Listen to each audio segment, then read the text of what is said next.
The lasagna was still warm when Audrey found the messages. She hadn't been snooping. That was the thing she kept coming back to, later, when she replayed the evening in her head the way you replay a car accident. Frame by frame, looking for the moment you could have swerved.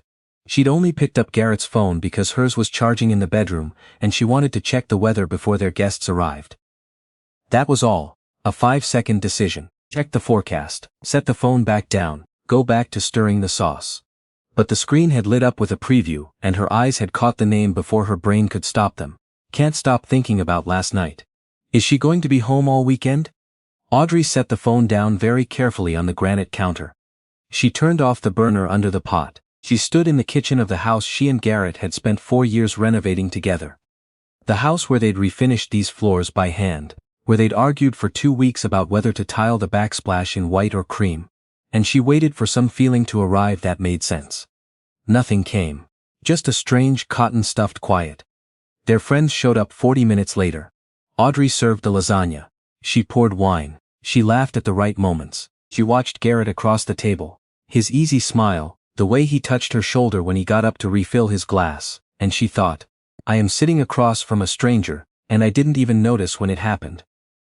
That night after their guests left and Garrett fell asleep, Audrey went back to the phone. She wasn't proud of it. She told herself she just needed to know the shape of the thing before she could decide how to hold it. What she found was 8 months of messages from a woman named Cassandra, a junior associate at the consulting firm where Garrett was a partner. 8 months of weeknight hotels and long lunches, and a language between them so comfortable, so practiced, that Audrey understood immediately this was not a lapse in judgment. This was a life he had built alongside hers. She put the phone back. She got into bed. She listened to Garrett breathe. She did not sleep. Audrey Kellerman was 37 years old.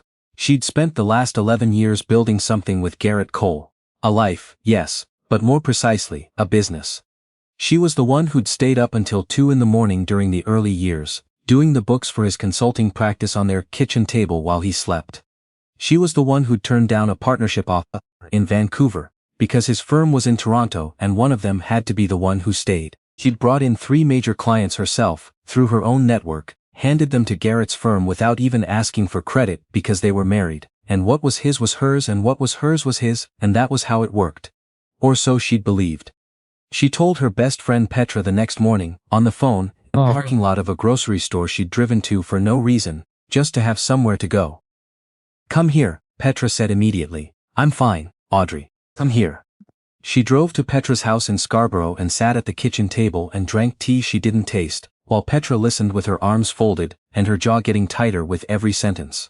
When Audrey finished, Petra was quiet for a moment. What are you going to do? I don't know yet. Audrey said. I need to think. Do you love him? Audrey thought about that. About the phone screen in the kitchen. About the 8 months of messages. About the way he'd touched her shoulder at dinner like she was a prop in a play he was performing. I don't think it matters anymore, she said. I think the person I loved wasn't entirely real. She hired a lawyer the following Monday. His name was Gordon Fitch, a quiet, methodical man who wore the same navy blazer every time she saw him and had a reputation in the city for being, as Petra put it, the kind of lawyer the other lawyers are afraid of. Audrey didn't need theatrics. She needed someone who would read every line, which was when she began to understand how deep it went. Garrett had restructured his equity in the firm 18 months ago. A quiet reorganization, new holding company shifted assets, adjusted the shareholder agreement. Audrey had signed the documents. She remembered the day vaguely, a Saturday, a stack of papers on the dining room table. Garrett saying it was just routine, their accountant had recommended it, nothing changes, just housekeeping. She'd signed, she hadn't read. What she had signed away, Gordon explained carefully, was a significant portion of what she would otherwise have been entitled to claim in a matrimonial property dispute. He knew, Audrey said. Gordon didn't answer that directly. He was a careful man. The timing is worth noting, he said. She drove home in silence. She parked in the driveway and sat there for a long time, looking at the house. The cream backsplash tile visible through the kitchen window. The garden she'd planted along the front walk. The front door they'd painted dark green together, because Audrey had seen a house like it in Prince Edward County, and thought it was the most beautiful thing she'd ever seen. She had given this man a decade. Her contacts, her reputation, her signature on papers, she'd trusted him to explain honestly. And he had been for at least 18 months, planning his exit. She went inside and started making dinner. She didn't say anything to Garrett that night, or the night after. She needed to know the full shape of the thing first. Gordon was thorough. It took 3 weeks, but when he came back to her, the picture was clearer, and not as catastrophic as Audrey had feared. There were assets Garrett hadn't been able to quietly reorganize. The matrimonial home, her own professional contributions to the firm's client base, which Gordon believed could be documented and argued. It wouldn't be simple, and it wouldn't be fast, but she wasn't walking out of this empty-handed. She asked Garrett for a divorce on a Tuesday evening. She'd chosen Tuesday deliberately, not the weekend, not after a good day, not in the middle of a fight. Just a plain Tuesday. Dinner cleared away, the kind of ordinary evening that deserved an honest conversation. Garrett looked at her for a long time. "Is there someone else?" he asked, which he found almost impressive in its audacity. "No," she said, "there's just the truth." He tried everything over the next 3 weeks. Remorse, first, genuine looking, the kind that came with reddened eyes and a voice that cracked. Then rationalization. It had been a difficult year, he'd felt disconnected, it wasn't what it looked like. Then, when neither of those worked, strategy. His lawyer sent Gordon a proposal that was so tilted in Garrett's favor that Gordon actually laughed when he read it aloud to her. "They're testing to see if you know what you have," Gordon said. "Tell them I know," Audrey said. The mediation took 4 sessions. Garrett arrived at each one with a different posture. Conciliatory, then aggrieved, then impatient, then something that looked a little like desperation. Audrey arrived at each one having done her homework. She had documentation of the clients she'd personally brought to the firm. She had emails. Her own, sent from her own account, showing her involvement in pitches and proposals and relationships Garrett had subsequently claimed as his own development. She had Gordon, in his navy blazer, quietly and methodically dismantling every argument on the other side. The final settlement was not everything she deserved. She understood that going in, but it was enough. The house, a fair share of the assets that couldn't be quietly reorganized away. A formal acknowledgement, buried in legalese but there, that her professional contributions to the firm had held value. Cassandra, she'd heard through mutual acquaintances, had quietly transferred to the firm's Calgary office, sometime around month 2 of the proceedings. Whether that had been her choice or Garrett's, Audrey didn't know, and found she didn't particularly care. She moved out on a Thursday in early October. Petra and Petra's husband James helped her carry boxes. The house sold 2 months later, and she watched the listing come down from her laptop in the 1-bedroom apartment she was renting in Leslieville, while her savings rebuilt themselves. She felt something watching that listing disappear. Not grief, exactly. More like the feeling of setting down something heavy that you'd been carrying so long you'd forgotten it had weight. She met Felix Okafor at an industry event in November. She hadn't wanted to go. Petra had made her go. "You cannot sit in that apartment reading real estate listings, Audrey. I love you but no." And so she'd put on the dress she'd bought for a conference she'd never attended and taken the subway to a mid-rise event space in the financial district, and stood near the drinks table. Feeling like she was wearing someone else's skin. Felix was speaking on a panel about sustainable development projects in mid-size Canadian cities. She'd arrived late and caught only the last 20 minutes. But she found herself actually listening. Not performing the act of listening the way you do at networking events, but actually tracking the argument he was making, which was specific and a little counterintuitive. And turned out to be correct when she thought about it later. Afterward she ended up standing near him at the drinks table. She wasn't trying to engineer a conversation. She was trying to get a glass of water without navigating the crowd, and he was doing the same thing, and they both reached for the pitcher at the same moment, and then looked at each other and laughed. "You made an interesting point about Hamilton," she said. "The infrastructure argument. You were at the panel?" He seemed genuinely pleased. Most people in the room were on their phones. "I was late. I caught the end. That's the better half," he said. "It's been the first 20 minutes finding my footing." His name, she learned over the next hour, was Felix Okafor. He ran a mid-sized development consultancy with offices in Toronto and Ottawa.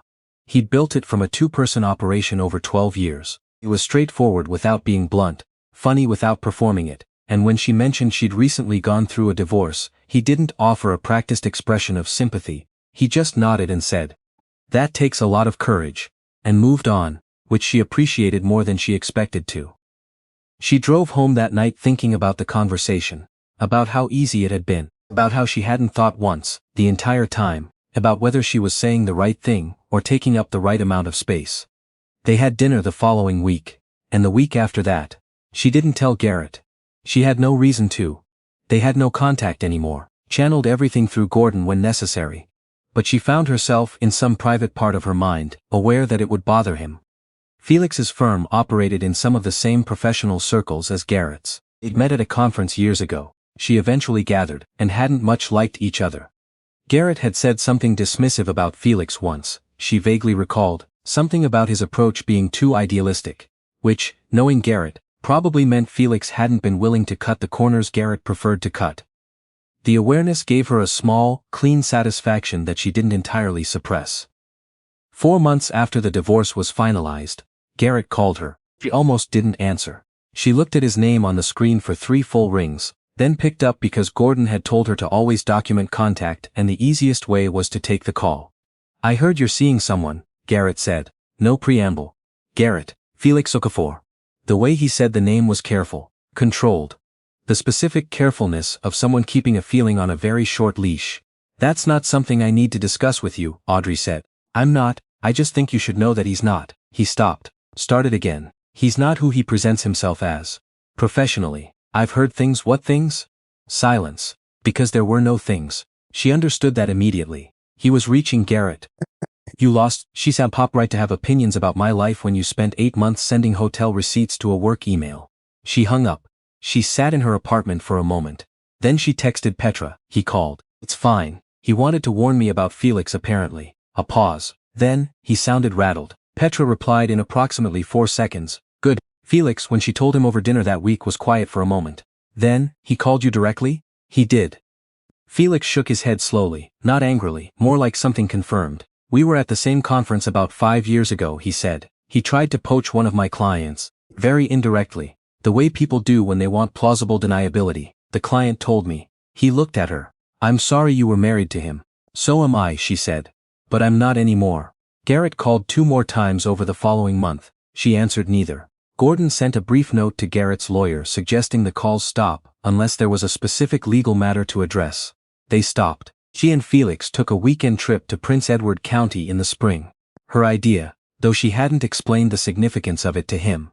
They stayed at a small inn outside of Picton, and drove the back roads in the morning with the windows down, past the wineries and the long flat fields, and the pale early light, that made everything look like it had been washed clean. They found a farmhouse on a county road with a dark green front door, and Felix slowed the car down without her saying anything, and she thought. He noticed. "Nice door," he said. "It is," she said. He reached over and took her hand. They drove on. She wasn't naive enough to believe that a good weekend meant everything was resolved, that some chapter had closed neatly and the next was just ease and green doors and country mornings.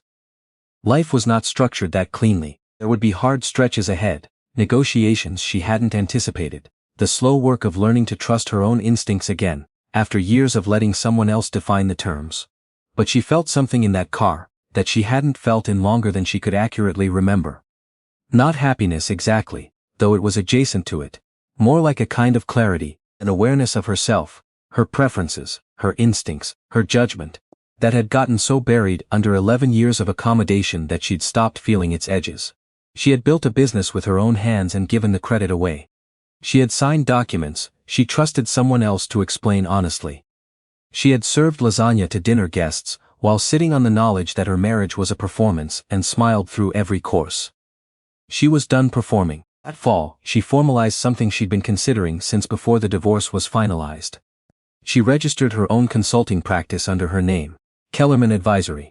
Small, to start, she was realistic about that. 3 clients she'd cultivated independently, work she was doing on the side while she rebuilt, but it was hers. Every contract, every deliverable, every client relationship built from her own reputation, and no one else's. She heard through the industry grapevine, sometime around December, that Garrett's firm had lost 2 significant clients, one of whom Audrey knew had been uncomfortable with Garrett's methods for some time, had stayed largely out of inertia, and had apparently found his inertia running out. She heard this and felt nothing particular about it. No satisfaction, no vindication. Just the mild, impersonal sense of a thing playing out as it logically should. What she felt more, honestly, was that she had stopped keeping track. The following March, Kellerman Advisory won its first major contract, a sustainability assessment for a mid-size municipality in southwestern Ontario. It was the kind of work she'd done 100 times in the background of someone else's firm, but this time her name was on the proposal, her methodology in the pages, her reputation behind the pitch. Petra took her out for dinner to celebrate. Felix took her out for dinner the following night. She told him about the contract over oysters. She'd started enjoying oysters, which she'd previously claimed not to like, and was now recalibrating a long list of preferences she'd previously claimed not to have. "You don't seem surprised," he said. "I'm not," she said. "I've been doing this work for years. I just hadn't been doing it as myself." He looked at her for a moment. "That sentence should be in a speech somewhere." She laughed. "It's just true."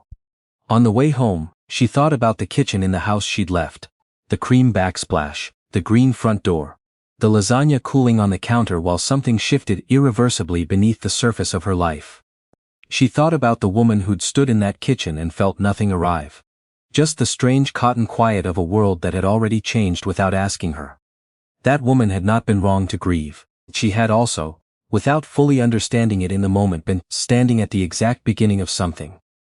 The grief and the beginning were the same event, and you couldn't have one without the other. She didn't need Garrett Cole to understand what she'd been worth to him. That was his loss to carry. She already knew.